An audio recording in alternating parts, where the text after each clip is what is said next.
Primeiramente, né, boa tarde a todos.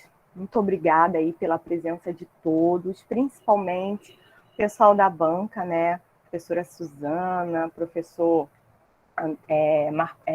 Douglas, professor Marcos, estiveram aí aceitando o convite para estar contribuindo aí para o meu trabalho. Muito obrigada. E o meu nome é Raíssa, eu sou bacharel em Química, formada pelo Instituto Federal do Rio de Janeiro, e atualmente eu trabalho numa empresa de aromas, voltados para refrigerantes e bebidas em gerais. E, em paralelo, estou cursando, né, o mestrado em Química, pelo programa de pós-graduação em Química da Universidade Federal Rural do Rio de Janeiro, sob a orientação do professor Marco André e a coorientação do professor Pedro Damasceno. Agora eu vou dar início à apresentação da minha dissertação, intitulada Estudo da espécie Varronia currasávica boraginácea em fragmentos da Mata Atlântica do estado do Rio de Janeiro, com base no perfil químico dos óleos essenciais. Bom, na introdução vou falar um pouquinho sobre a planta e os aspectos mais relevantes, falar sobre os objetivos, né, do trabalho. E devido à estrutura do trabalho, ele foi conduzido em 2 capítulos, onde a primeira parte eu vou falar o processo metodológico, os resultados, discussões e a conclusão do capítulo 1, e depois eu falo sobre o capítulo 2. Bom, a planta, né, ela é herbácea, de porte arbustivo e perene. Ela possui inflorescências terminais, né, em espigas, e possui flores brancas e bem vistosas, e os seus frutos eles são vermelhinhos quando maduros.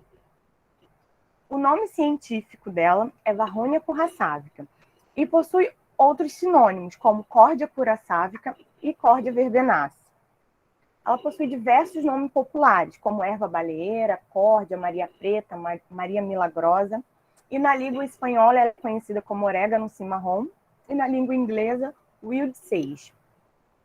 A erva baleeira ela é da família Boraginácea, que antigamente essa família ela era subdividida em 4 famílias. Aí, devido a estudos filogenéticos, eles verificaram que esse grupo seria um grupo parafilético, né? Gerados a partir da união de alguns táxons descendentes do mesmo ancestrais. Aí, com isso, eles criaram uma nova ordem, né, que seria a Boraginalis, para poder estar acomodando essa família junto com as outras. E antigamente, o gênero Varronia, ele era um subgênero do gênero Cordia. Aí, devido a evidências morfológicas, fez com que o táxon fosse alterado de Cordia para Varronia. E sendo assim, o nome científico foi atualizado de Cordia verbenácea para Varronia currasávica. A espécie ela é nativa da Mata Atlântica e está comumente encontrada em restingas. Porém, ela pode estar presente também em outros biomas, como a caatinga e o cerrado. E aqui do lado a gente tem a distribuição geográfica, né? Primeiro, de espécies referentes à família Boraginácea. Aqui são gêneros, né, espécies referentes ao gênero Varronia. E aqui seriam as espécies Varronia currasávica. Todos esses seriam dados coletados e registrados aí pelos herbários, em herbários pelo Brasil, né? E segundo o site Reflora, até em 2020, já se tinham mais de 2.500 ecicatas referentes ao gênero Varronia relatadas e mais de 800 ecicatas referentes à espécie Varronia currasávica. Como eu falei, né, essa espécie ela é bem encontrada, ela é comumente encontrada em restingas. Porém, esse ecossistema, né, ele é muito frágil e tem sofrido constantemente ameaças, né, tanto por um turismo desordenado, diversas atividades antrópicas e principalmente pelo avanço do setor imobiliário. A erva baleeira, ela já é tratada, né? Já é conhecida como parte, ela já faz parte de um conhecimento tradicional, né? Principalmente por parte de populações de povos caiçara, que são povos com descendentes indígenas e colonizadores portugueses que habitavam ali na região do litoral do Brasil. E já existem estudos nessas comunidades caiçara abordando a utilização da erva baleeira como planta medicinal, citando ali os alívios de dores e contusões musculares. E parcerias formadas entre o Laboratório Acha e diversas universidades públicas fez com que em 2005 fosse lançado o primeiro medicamento fitoterápico do Brasil, né? 100% brasileiro, do primeiro medicamento fitoterápico 100% brasileiro, com propriedades anti-inflamatórias, seria o Acheflan. Ele possui 5 miligramas de óleo essencial da erva baleeira a cada grama de aerosol ou creme, equivalentes aí a 0,130 miligramas de alfa-muleno, que seria o marcador químico dessa espécie, né? Utilizado como um controle de qualidade para esse medicamento fitoterápico. Porém, há estudos que comprovam que, além do muleno, o beta-cariofileno também são princípios ativos que conferem essa ação anti-inflamatória da planta. E há estudos que demonstram que o óleo essencial e o extrato da planta possuem outras propriedades farmacológicas, como efeito cicatrizante, antitumoral e antioxidante. E além dessas propriedades farmacológicas, a erva baleeira ela possui um grande potencial biotecnológico, que ainda não tem sido muito explorado. Porém, já se tem, né, alguns estudos comprovando as suas atividades antiprotozoária, inseticida, antifúngica e antibacteriana antibacteriana. A reprodução dessa espécie ela ocorre naturalmente através de sementes, mas também tem, né, vantagens agronômicas utilizando a propagação assexuada por métodos de estaquias, né? O que vai gerar vantagens tanto na uniformidade e estabilidade do perfil químico. E quanto ao manejo da planta, não se tem nada oficial quanto ao manejo adequado. Porém, o que se tem disponível na literatura, inclusive temos um artigo da professora Márcia Ortiz, né, da Universidade de Campinas, que ela cita que um manejo mais adequado, né, seria fazer a correção de acidez do solo, uma adubação orgânica e mineral, ter um bom sistema de irrigação, espaçamentos mais comuns ali em torno de 1,5 metro por 1,5 metro, e as colheitas seriam realizadas ali durante 2 ou 3 vezes ao ano. Já a produção do óleo essencial estaria em torno de 16 toneladas de biomassa para produzir 10 quilos de óleo essencial por hectare ao ano. Selecionando, né, melhor esses genótipos e de acordo com a idade da planta, pode, com essa mesma quantidade, chegar a obter até 25 quilos de óleo essencial ao ano. E atualmente o óleo essencial da erva baleeira tem sido comercializado em torno de R$ 2.500 o litro. Bom, os óleos essenciais, eles são produtos obtidos dos materiais vegetais, principalmente através da destilação por arraste de vapor d'água. E de acordo com a ISO, que é a Organização Internacional da Normalização, o óleo essencial ele é o produto que é definido devido à técnica de obtenção.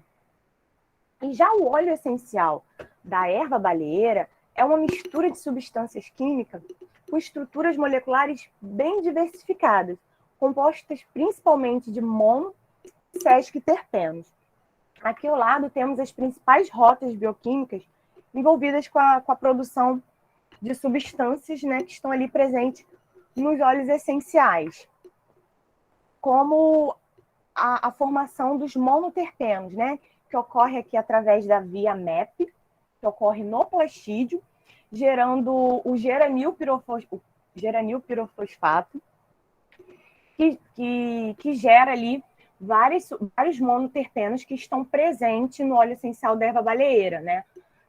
Como o alfa-pineno, o sabineno, o alfa-tugeno, o 4-terpineol.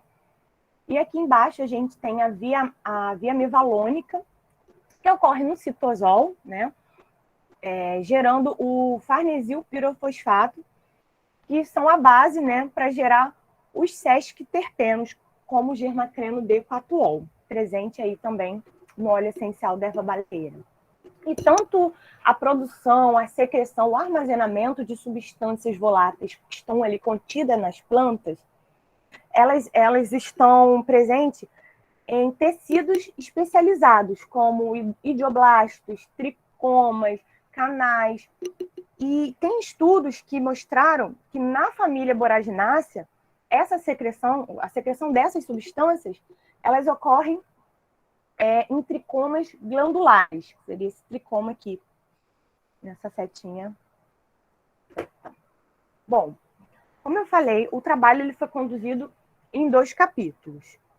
E, primeiro, a gente teve o objetivo de pesquisar, analisar e confrontar as informações disponíveis na literatura quanto ao teor e o perfil químico do óleo essencial da erva baleeira, com aqueles observados experimentalmente para os genótipos coletados na região dos lagos. E no capítulo 2, teríamos como intuito confirmar se os genótipos da erva baleeira que estavam crescendo ali no seu ambiente natural, se eles apresentam variabilidade intraespecífica quanto ao teor e o perfil químico do óleo essencial, e se essa diversidade, se ela possui alguma relação geográfica. Agora, dando início ao processo metodológico do capítulo 1, falando um pouco sobre a revisão da literatura, como que foi feito. Primeiro, a gente realizou, né, uma consulta pelo nome científico e pelos sinônimos em 3 sites diferentes. E as palavras-chave utilizadas foram Essential Oil e Varronia currasávica. A pesquisa ela foi realizada em novembro de 2019, selecionando artigos de 2014 a 2019 em 3 plataformas diferentes, com as seguintes restrições. Os artigos selecionados deveriam seguir, né, a norma ISO para obtenção de óleos. Poderia selecionar o mesmo artigo mais de uma vez, né, o mesmo artigo, desde que houvesse uma variabilidade ali no perfil químico. E foi feita a exclusão, né, não foi selecionado resumos, livros e capítulos e revisões. E com isso a gente selecionou 35 genótipos em diversas regiões do Brasil e 2 genótipos do México. Os dados eles foram inicialmente organizados numa tabela do Excel, onde ficaram 35 genótipos em linha e 56 substâncias em coluna, sendo que as substâncias elas só foram consideradas, né, aquelas que tivessem concentração maior ou igual a 55% em pelo menos um dos óleos essenciais.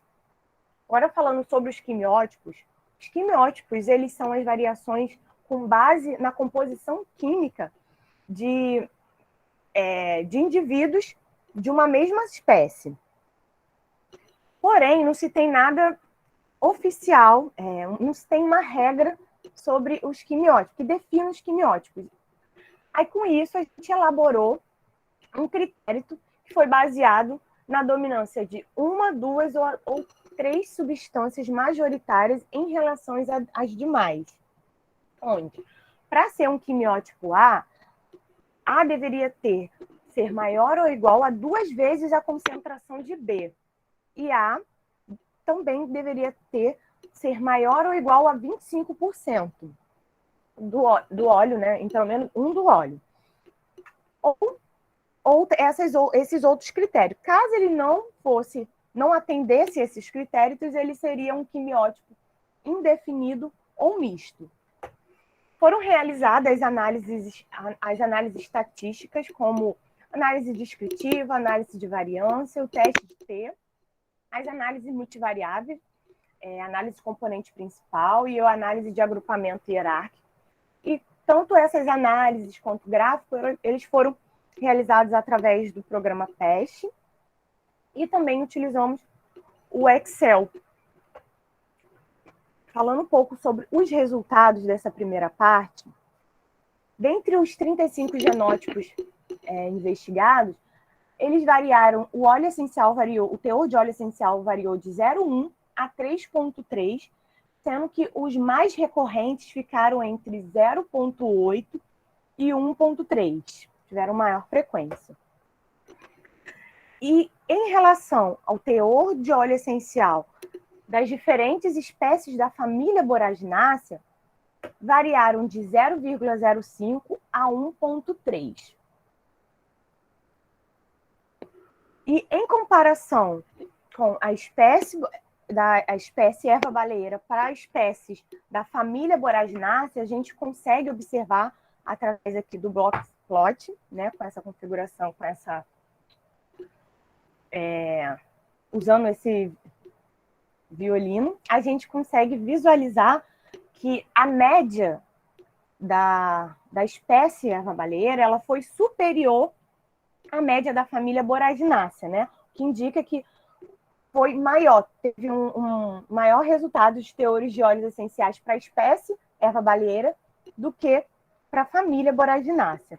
E dentre as principais substâncias encontradas no óleo essencial, a gente verificou que o alfa-muleno e o beta-cariofileno tiveram a maior recorrência nos óleos essenciais, seguido do alfa-pineno, óxido de cariofileno e o beta-elemeno.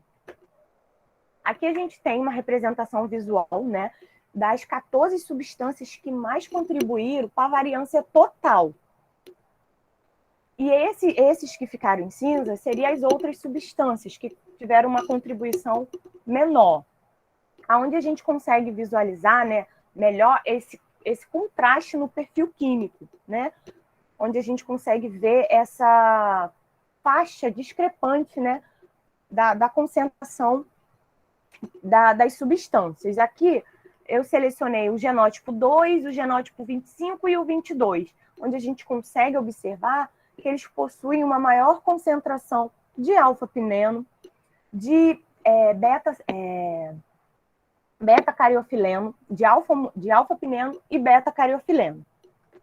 E já o genótipo 14, 21 e o genótipo 3, eles já possuem aí uma alta concentração de germacreno D4-ol.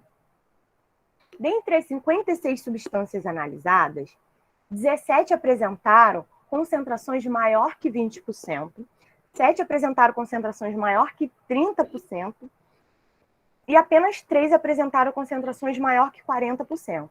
Então, isso indica, né, uma grande dominância de algumas substâncias em relação às demais.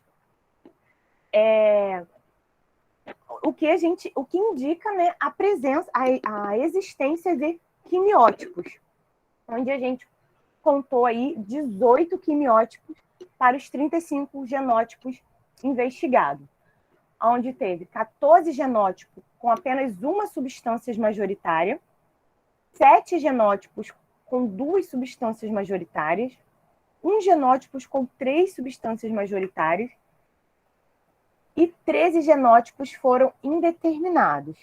E é comum, né? A literatura relata que é comum, né, ter vários quimiótipos para uma mesma espécie. E a matriz de dados originais gerou dados muito complexos, né, com muitos zeros, o que iria nos gerar altos danos matemáticos, levando a um efeito de multicolinearidade, o que iria reduzir, né, a consistência dos nossos dados. Então, feito isso, mediante a isso, foi feito o descarte de variáveis, onde foram descartadas aproximadamente 40 variáveis, sendo mantidas as variáveis que mais contribuíram, né, para o estudo, e as variáveis que também tiveram um maior valor informativo. E com isso a gente verificou, a gente conseguiu, né, ter mais de 70% da variância acumulada nos 3 primeiros componentes principais, aumentando aí a consistência dos nossos dados, da nossa análise. E já a análise de componente principal, ela formou aí 4 grupos que se distinguiu devido aí à concentração de algumas substâncias, como o alfa-pineno, o sabineno, o germacreno D4-ol e o beta-cariofileno. E temos também a presença de seria um 5º grupo, né, mais centralizado, que seria formado pelas outras substâncias.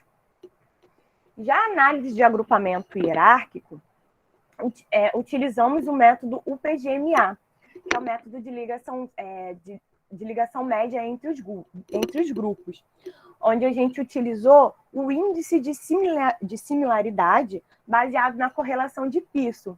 E com isso a gente teve a formação de 8 grupos com mais de 60% de similaridade, onde a gente consegue ver, né, a formação desses grupos devido à concentração de algumas substâncias.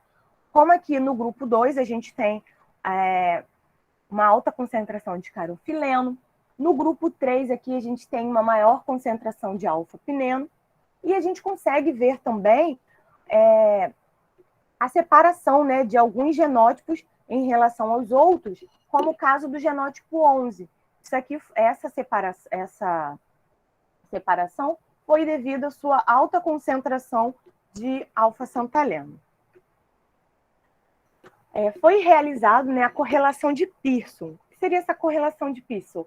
É a correlação estatística, né, entre 2 variáveis contínuas, onde varia de menos, ela pode ser positiva ou negativa, variando de -1 a 1, onde uma variável sendo positiva em relação à outra, conforme a gente aumenta uma variável, a outra tende a aumentar.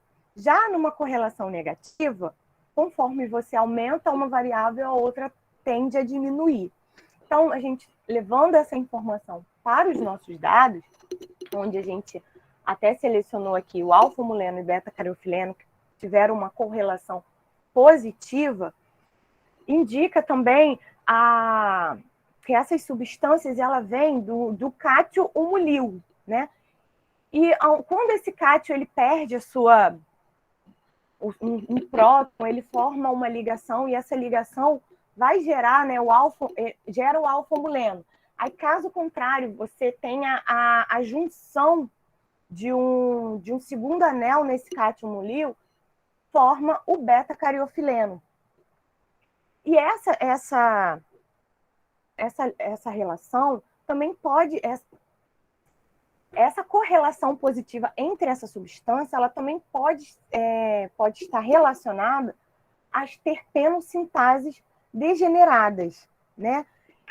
Que são enzimas que participam do processo de produção dos terpenos.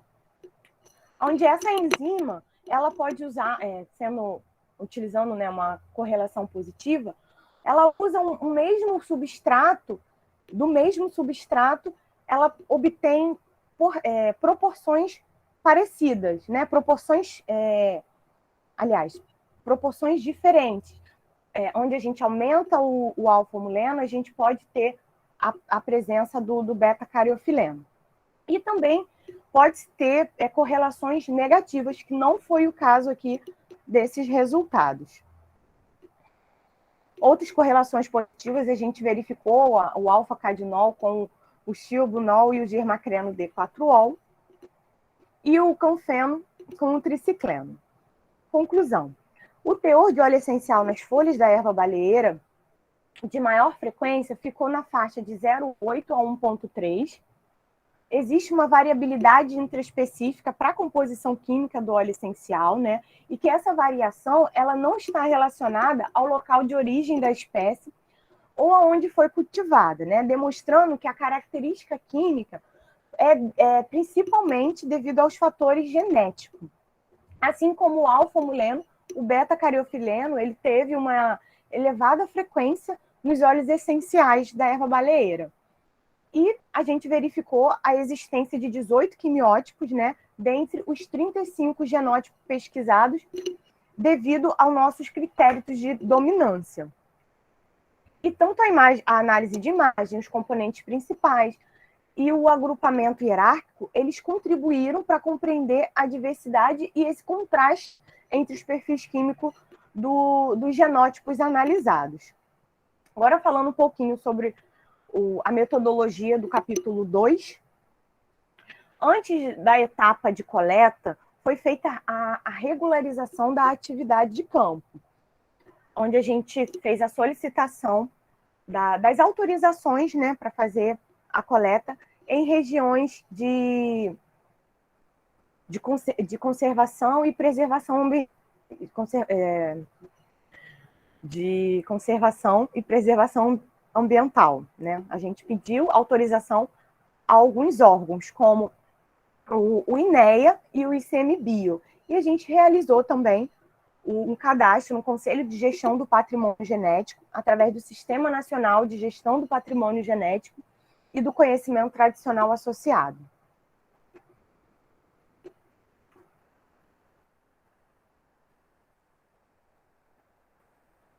Bom, foi realizado 12 coletas, né, em 2 dias, no dia 11, no dia 27 e no dia 28 de novembro de 2020. Das 12 coletas, 3 foram em Maricá, 2 foram em Saquarema, 3 em Arraial do Cabo e 3 em Cabo Frio. E conforme a gente ia fazendo essa coleta, as amostras, a gente colocou as amostras em sacos, né, com perfurações para facilitar ali a circulação de ar. E as amostras que seriam separadas para as escatas, elas foram embrulhadas em jornais e papelão e prensadas com madeira, e a gente amarrou com corda. E após todo esse processo de coleta, as amostras elas ficaram numa estufa, né, com circulação de ar, durante 4 dias a 36 graus. E após esse período, parte do material foi para a extração do óleo essencial, a outra parte do material foi para preparar a execata. E os frutos, eles foram selecionados e armazenados para a propagação da semente em outro momento. A preparação das escatas ela foi feita no herbário da Universidade Federal Rural do Rio de Janeiro, onde primeiro a gente preencheu um formulário que está disponível no site do herbário, e após a validação desse protocolo, né, é gerado uma etiqueta tendo as informações das amostras e o número de registro. E na hora de fabricar, né, de formar ali as essicatas, essa etiqueta ela é colada no canto direito desse papel, dessa cartolina, que já possui um tamanho padronizado, onde as folhas elas ficaram centralizadas, né, de uma maneira ali simétrica. E usamos um papel pardo como uma capa. Após isso, elas foram submetidas a registro fotográfico e, em seguida, foram depositadas. A extração do óleo essencial ela foi feita no Laboratório de Plantas Aromáticas e Medicinais, o LabPAM, que fica também na Universidade Federal Rural do Rio de Janeiro. E de 30 gramas de folha seca foram utilizadas na extração, usando o método de hidrodestilação, com o aparelho de cleavage modificado, por 2 horas, com uma pressão de vapor ajustada para ajustada para 3 ml de destilado por minuto. O hidrolato obtido, a partir, né, do hidrolato obtido, foi feita a separação do óleo essencial por diferença de fase, onde a gente utilizou um pouco de clorometano para escovar a vidraria e retirar ali o óleo que está retido no equipamento. Em seguida, foi feita a filtração e a secagem, utilizando um sulfato de sódio anídrico, e a eliminação do solvente foi feita através de fluxo de nitrogênio gasoso. O óleo essencial ele ficou armazenado nesses vidros âmbar a menos 20 graus Celsius, até a análise química dele. A massa de óleo essencial ela foi obtida com base na matéria seca, né, que seria livre de umidade. E para isso, no momento que foi feito a extração, a gente retirou 2 gramas do material, colocamos na estufa a mais de 100 graus, né, até peso constante, para poder fazer esse cálculo e obter aí o teor de óleo essencial nas folhas com base na matéria seca. Quanto à caracterização e à quantificação química, primeiro eu gostaria de falar sobre a cromatografia gasosa por detector de ionização de chama. Infelizmente, essa análise ela só ficou pronta já no final da minha dissertação. Então, por isso, a gente não conseguiu aplicar esses resultados, né? Mas, como vocês viram, né, os professores viram, eu anexei essas análises no final da minha dissertação. Só não pude aplicar aos meus resultados, porque o aparelho teve um bom tempo em manutenção, aí juntou a restrição, né, do Covid, com isso a fila de espera ficou um pouco longa, dificultando as nossas análises. Mas, entretanto, a análise, tanto a quantificação e a identificação química, elas foram feitas através da cromatografia gasosa acoplada a um espectrômetro de massa, onde a caracterização química ela foi baseada na comparação com o índice de retenção calculado e o espectro de massas obtido com os dados, né, da literatura e com os dados obtidos as bases de dados que estavam no equipamento. Então, foi feito através dessa comparação. As análises estatísticas realizadas foram feitas a mesma que ocorreu no capítulo 1, só não foi necessário o descarte de variáveis. Dentre os 12 genótipos coletados, a amostra 10 ela teve que ser descartada, né, devido a um erro na secagem do óleo, o que iria impossibilitar a sua caracterização química. Bom, independente dessa falha, os teores de óleos essenciais aí, eles variaram de 0,4 a 4,2, né? Então, a gente consegue observar aí uma alta variabilidade no teor desses óleos, que pode estar associada a fatores edafoclimáticos ou até mesmo por conta dos fatores genéticos de cada genótipo. Aqui a gente tem a comparação, né, através da análise de T, para as frequências observadas, tanto dos dados obtidos, né, no capítulo 1 da literatura, quanto aos dados experimentais. E com isso a gente observou que as médias elas foram diferentes. E dentre as 101 substâncias presentes, 78 foram identificadas. E falando um pouco sobre as classes químicas, a gente consegue ver uma dominância, né, dos sesquiterpenos não oxigenados. Entretanto, aqui na amostra 1, a gente vê que o sesquiterpeno oxigenado foi superior, né, em relação ao sesquiterpeno. Enquanto na amostra 6 teve aí uma equivalência. E dentre o total, né, de substâncias identificadas, apenas a amostra 11 teve um baixo valor, onde apenas 79,4% da sua elucidação química.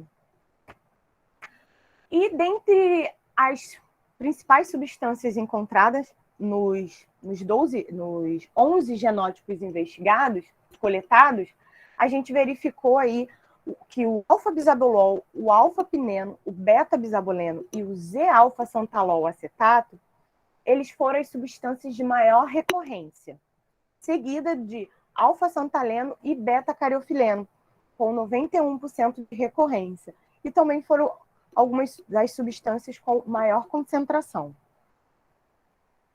E o genótipo, dentre os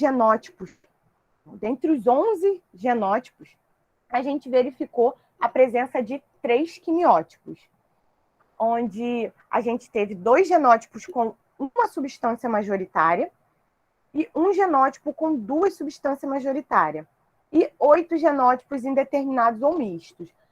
Essa grande quantidade de genótipos indeterminados ou mistos não quer dizer que eles não tenham uma identidade, né? Não, pelo contrário, cada um ele mostra aqui, né, uma grande variabilidade entre o perfil químico deles. E outra coisa que a gente pode observar é essa substância, o Z-alfa-santalol acetato, que não é uma... eu, pelo menos, não achei na literatura, né, essa substância como sendo quimiótipo da erva baleeira. Porém, há indícios, né, pode ser que esse acetato, né, poderia estar indicando uma maturação do óleo, né, devido aí devido à biodegradação do óleo essencial.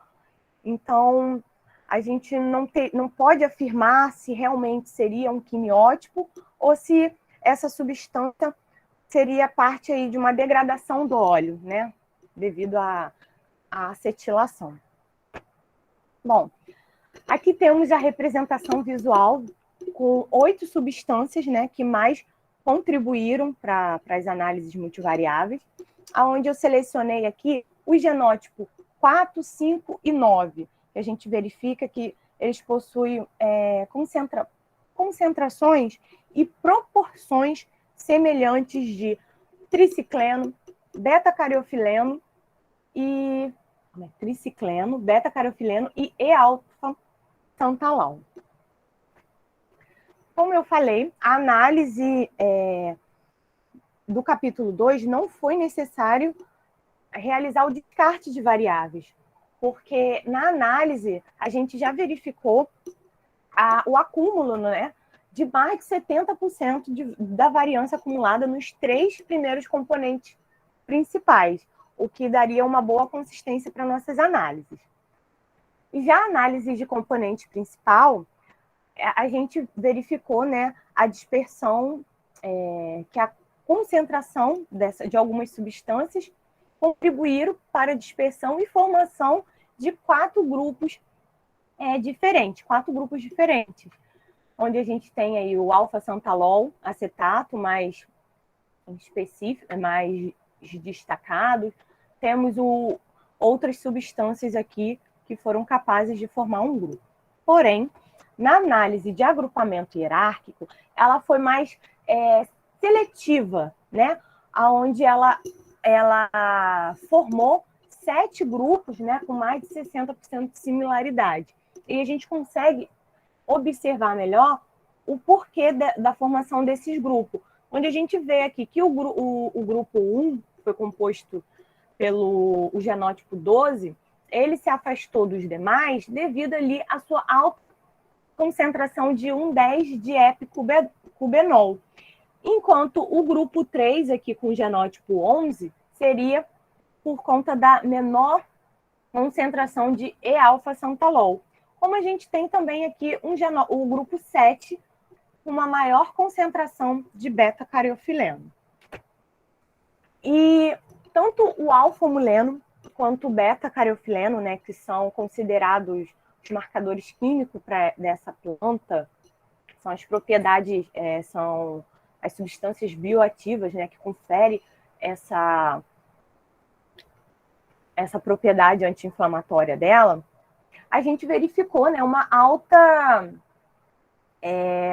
frequência para o alfa-omuleno e o beta-cariofileno. E também a gente viu que teve 90%, né, da literatura ocorreram o beta-cariofileno. Aí aqui a gente fez uma comparação entre essas substâncias, né, através da análise do teste T. E a gente verificou que o alfa-omuleno, essas médias observadas, elas foram iguais. Já para o beta-cariofileno, elas foram diferentes. E a gente verificou que a correlação de Pearson, né, foi semelhante ao capítulo 1, porém teve, né, mais correlações negativas, onde a gente consegue ver uma correlação negativa entre o beta-bisabolol e o alfa-pineno, que também pode ser devido às enzimas, né, terpeno sintases degeneradas, onde essas substâncias, uma pode estar participa da rota, da via metabólica, onde tendo a presença de uma, vai implicar a falta de outra, né? Onde vai consumir um substrato para gerar outra substância. E com isso, vai ter uma e não vai ter a outra. Bom, como conclusão, foi possível identificar uma faixa enorme de teores de óleos essenciais em condições in situ, né, que a gente viu uma variação de 0,4 a 4,2. Foi possível identificar a diversidade no perfil químico, com os 3 quimiótipos definidos e os outros 8 indefinidos. E as amostras de erva baleeira coletadas no Rio de Janeiro, elas diferiram relativamente daquelas pesquisadas na literatura, quanto ao teor do óleo essencial e a concentração de beta-cariofileno. E elas foram iguais para a concentração de alfa-omuleno. E a análise de agrupamento hierárquico, ela foi mais sensível, né, às variações no perfil químico, porque ela promoveu a formação de mais grupos em comparação com a análise de componentes principais. E com isso, a gente vê, né, a necessidade de implementação de uma coleção de germoplasma ativo, seria baseado nessa diversidade química, a fim de desenvolver um programa de melhoramento e seleção de genótipos para a erva baleeira de alto valor para a produção de óleos essenciais e também a conservação da diversidade. Aqui eu coloquei 2 artigos, né? A dissertação, que o primeiro artigo eu pude contribuir um pouco para ele, e esse segundo artigo, mais recente, foi parte da minha dissertação, essa parte do referencial. E eu gostaria, mais uma vez, de agradecer a todos que estão aqui, agradecer também ao programa de pós-graduação em Química, né, que disponibilizou a verba para a gente estar fazendo essa coleta, que não foi uma coisa muito fácil. Agradecer ao meu orientador, que em todo momento esteve comigo, ao grupo, né, do laboratório, que sem eles eu não tem como, né? O trabalho realmente foi feito um trabalho de equipe, pude contar com eles, tanto na parte da coleta, na parte da extração do óleo, e principalmente a Elizabeth e o Rafael, que estavam comigo ali firme e forte. Quero agradecer, um agradecimento especial a eles. E é isso, pessoal. Acredito que eu agradeci a todos e